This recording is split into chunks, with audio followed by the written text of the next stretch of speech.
Hello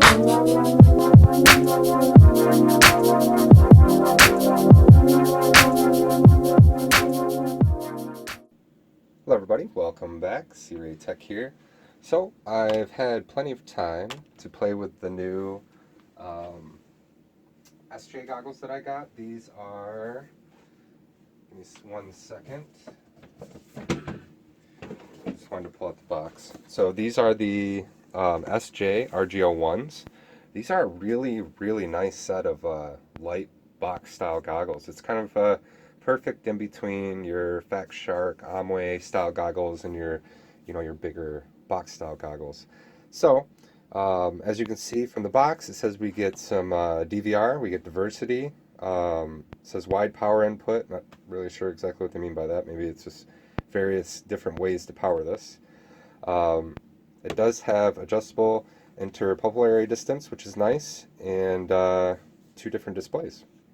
Now, I was kind of hesitant about these goggles at first, because the first couple times I put them on, I was having some issues where it just looked really blurry, and I was just having some trouble adjusting my eyes. But, I would say after about 5 or 10 packs, I got used to it, and since then, every time I've put them on, it's been a great experience. I will say the one thing about these goggles that is that I don't really care for necessarily is the battery life is pretty horrid on the original stock 1500 milliamp hour battery. Now, I have not tried to see how long I can fly with these not recording, so I'm sure there's probably a huge difference there. But I will say I could probably fly about 25-30 minutes maybe if I'm recording. Probably closer to 20. So what I did was, because thankfully this only uses 1S batteries,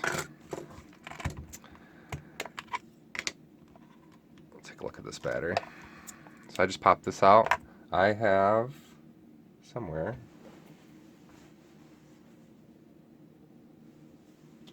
I made a little adapter cable. Not sure what I did with it. But what it is it's a micro lossy to JST. Here we go. And I'm running two 1250s in parallel. So I just plugged this in. I got two 1250s, so this works really, really good. These batteries are dirt cheap on Amazon. I just look for cheap toy grade quad batteries that are 1S, and I believe these came from an old JJRC altitude hold quad that I had forever ago. But I actually use these to power the Tactic RM2 monitor also, and they work great. They last a while, and I've been really impressed. And I'm getting like almost double what I would get from the stock battery, so that's been pretty nice. And like I said, all I did was I just cut a little notch in the battery door so that I could hang the cord out, and that's it. I can plug in whatever batteries I need to. The only thing I'm working on right now is a good way to secure these. I think I'm just going to use some Velcro, and that should be good. So that's really the only problem, and I guess it's not even really a problem because the functionality of the goggles is still great. It's just the battery life's kind of something to be desired.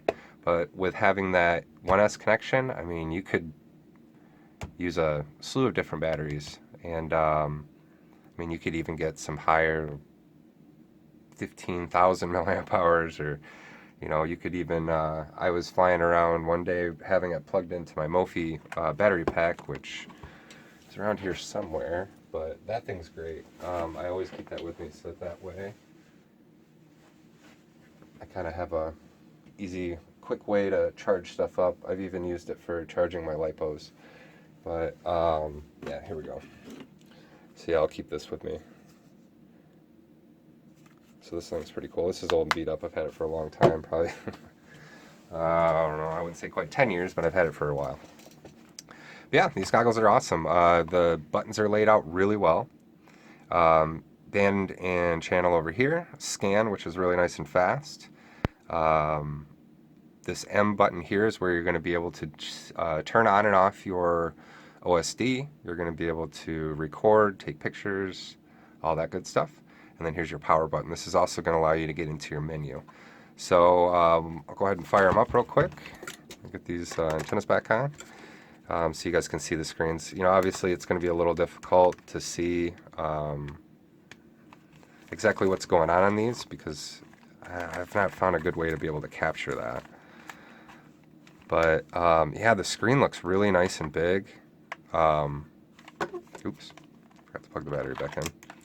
The screen looks really big, and it's pretty nice. I mean, I didn't expect to see stellar quality as far as in the screen, being that these are, you know, about $80 goggles, but they are pretty good. You know, they handle light really well. I haven't had any issues seeing.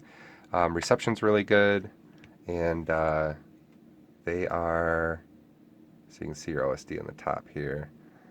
So they're pretty impressive.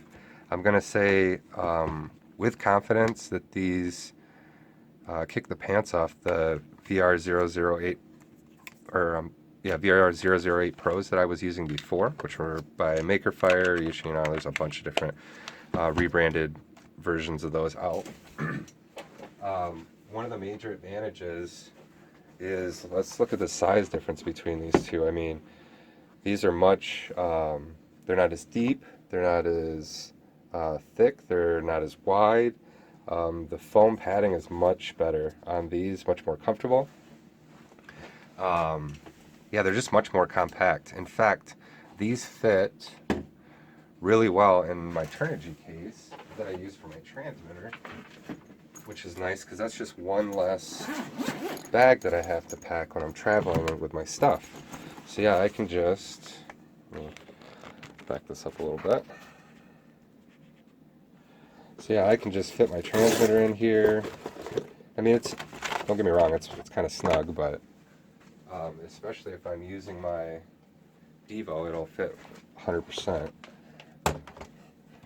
Yeah, I can just toss these goggles in up here like this, and I've got everything all in one case basically. You know, I've got my goggles, I've got my transmitter, even this back pouch here I can fit some other stuff. I forget who pointed this case out to me. I know it was one of my subscribers, and it was somebody that I subscribed to. If I can find the link to the video on the review on this, I'll put a link in the description for that. But I'll also supply a link for this case on Amazon, because this thing works awesome. I love this. It's got a nice hard shell. Like I said, it'll fit my QX7, which is a pretty big transmitter. It also fits these goggles, which is awesome. So if you guys do have Omways or fatsharks or anything like that, you guys will even have a little bit more room up here. And just take a look at this. Even like with the Devo, I've even got enough room to fit some more stuff in here. So yeah, this case is awesome. But yeah, these goggles are great. Like I said, they're about $80 right now. You can get them on hobbycool.com, which is where you can also find a lot of the awesome FPV products. They got some Hack RC products out there. In fact, I've got a video coming soon on this guy that they sent over that's really awesome. This is my first 3-inch build. I'm not going to go into too many details outside of the fact that this is a 145 stretched X frame, which is pretty slick. So I'll be doing a video on this soon.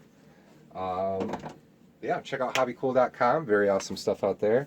Definitely check out these SJ RG01 goggles. These things are really, really cool. And if you guys have any questions about these goggles, if you have any questions about anything in general involving the FPV hobby or anything like that, let me know. I'll be glad to help. But I think that's going to be all for me today. So yeah, check the link for or check the description for the links. And I think that's going to be all for me today. So as always, guys, fly safe, fly often.